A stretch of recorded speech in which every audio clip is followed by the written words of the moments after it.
So I recently did some testing, and when I mean testing, I mean I sold all of my equipment and went full on into the Fuji system. And if you personally know me, you know that I actually started my wedding career shooting Fuji cameras. The first camera that I bought besides my A6000 was a Fuji X-T30, and I started my wedding career on a Fuji X-T30, which is one crazy because it's by no means a professional camera, but I shot some of my first wedding films on it, some of my first wedding photos on it, and it was awesome because it was a great hybrid camera. And I've always been a hybrid creator, somebody who does both photo and video. So while I was shooting Fuji, they had the XH1 that had came out, and that camera was just so amazing in theory. Yet there was just so many problems with it that I never went the route to go and get it. One of the biggest problems with that camera was obviously the battery life. It was so bad that Fuji actually started selling the camera with the battery grip because that's how bad the batteries were. Still ergonomically, and from Fuji going from switching to its more old school dials to the PASM system with that camera, it was different, but it still had that Fuji colors and the Fuji feel, I guess. I never went and bought that camera because of all the issues that was wrong with it. And then I shortly switched back over to Sony, and I started shooting Sony professionally for pretty much my career now.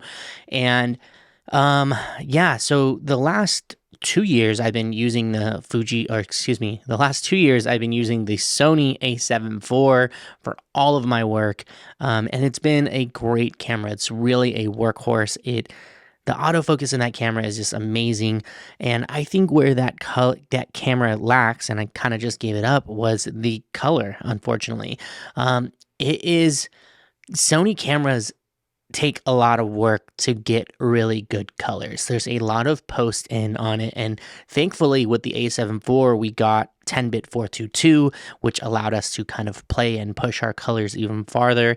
But I could never get solid colors straight out of my Sony cameras. And I started shooting with S-Cinetone, which the camera, like the colors from that profile, they look great. They're good enough to use. Just some small tweaks in, Final Cut, you can get some really good stuff out of it.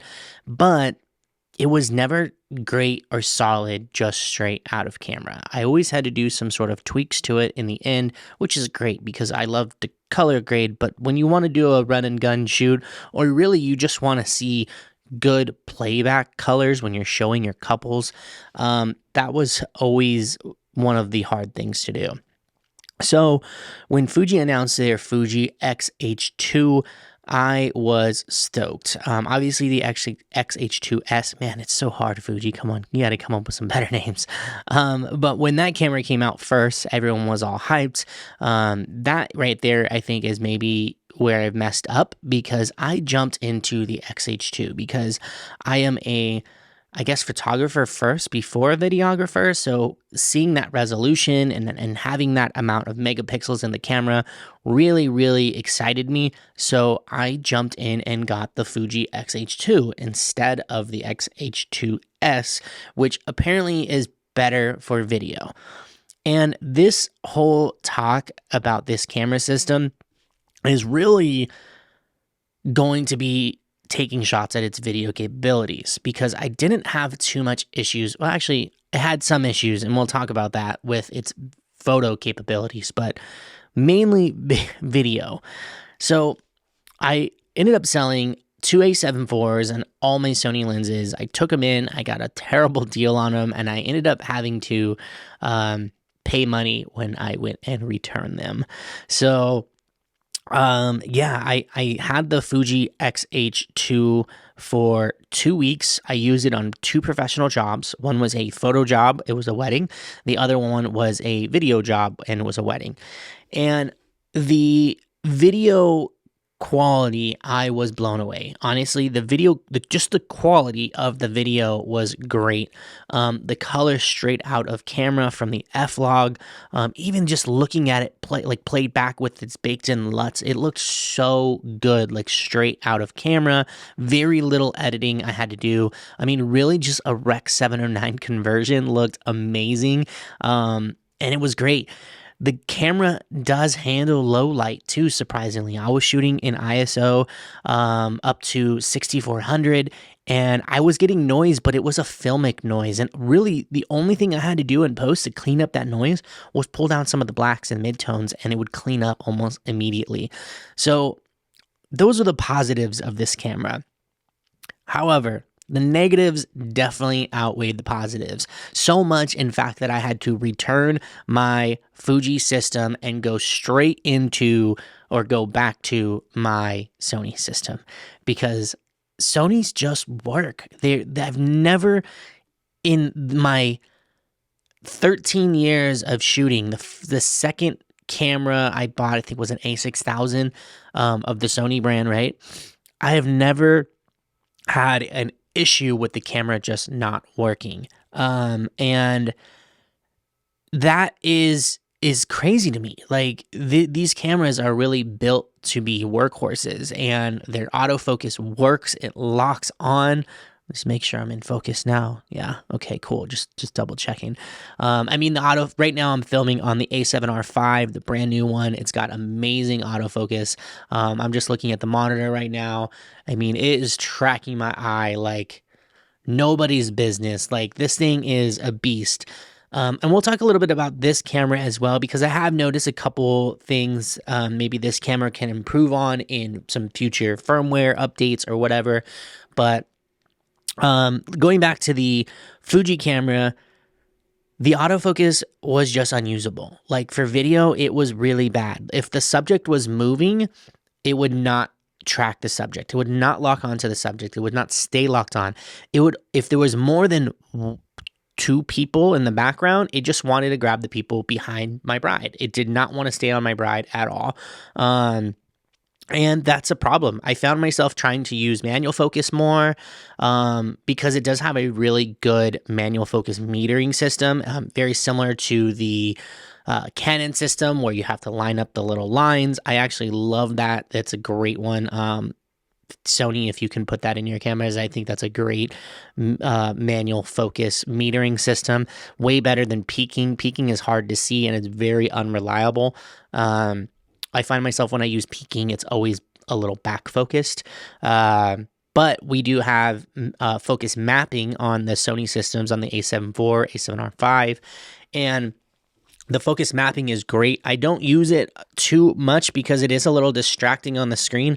Where focus mapping really shines is if you're shooting a ceremony and maybe the couples are backlit and you just can't really see too much, you could set on focus mapping and you can dial it in super easy. That's usually when I use focus mapping, so just a quick tip.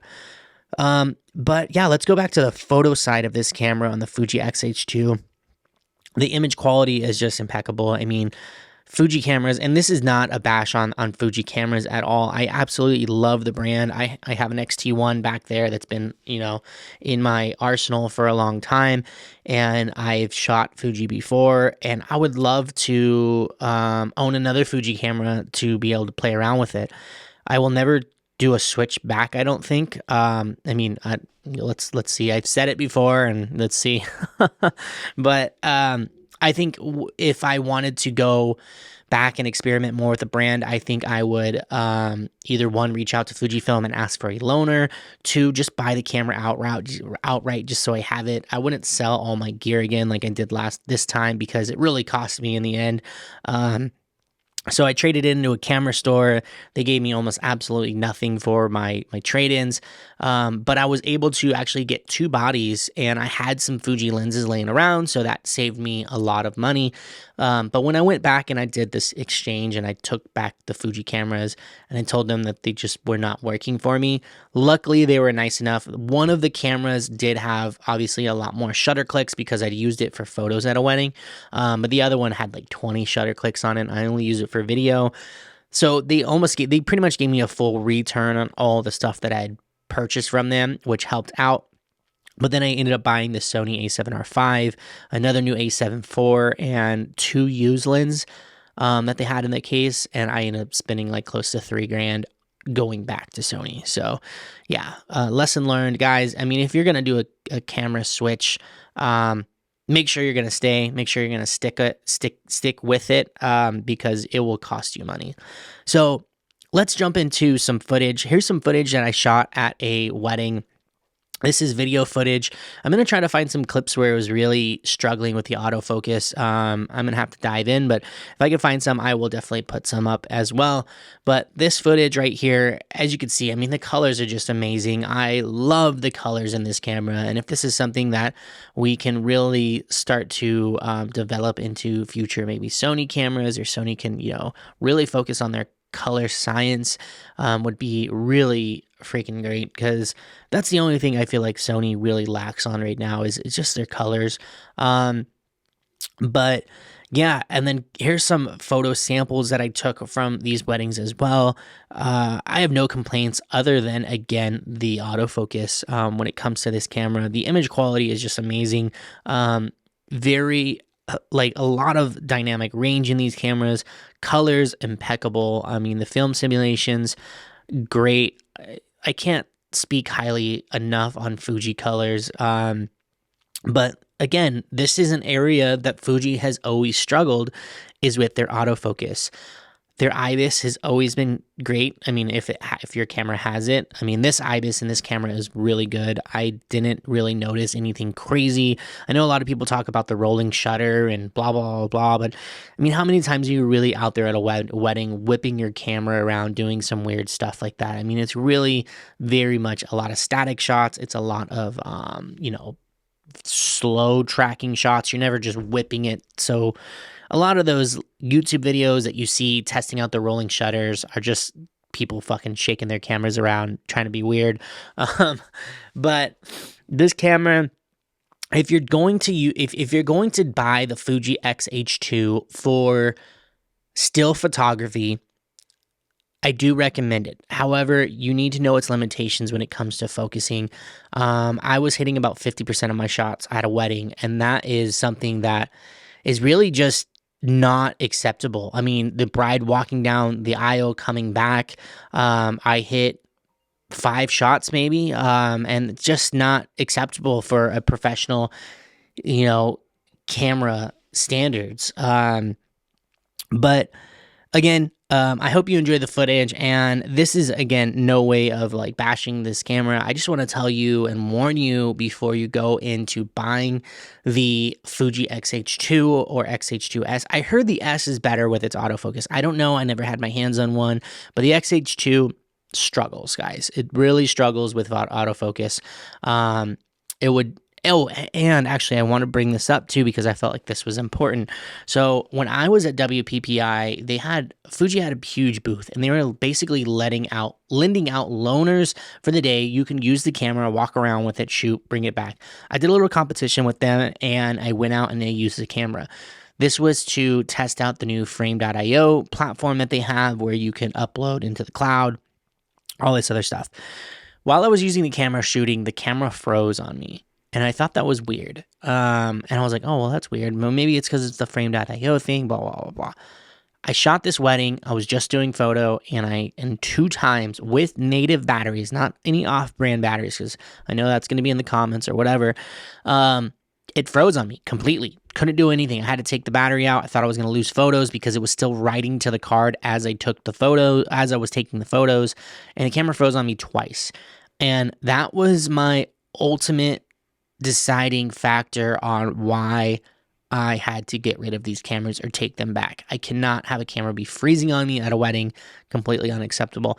So something that hopefully Fujifilm looks into, and maybe enough people have issues with that freezing problem and can be fixed in a firmware. But just be aware that it could happen to you, and if you're a professional and you're shooting something and you only have one shot to get it right, yeah, just be aware of that. But anyways, I am back. I'm back with Sony. I have the A7R4 A7R5, which I talked about, and the A7 IV, and I absolutely love these cameras. I love Sony. And I think as far as my workhorses go and my building my brand and stuff, I will stick with this Sony brand. And who knows, maybe Sony one day will find me and be like, oh dude, your work's awesome and we want you to be an ambassador. So that is what I'm working towards. But I hope you guys found this information useful. I hope you liked the video. Remember, subscribe, comment, all that cool stuff. I'll see you in the next one. Peace.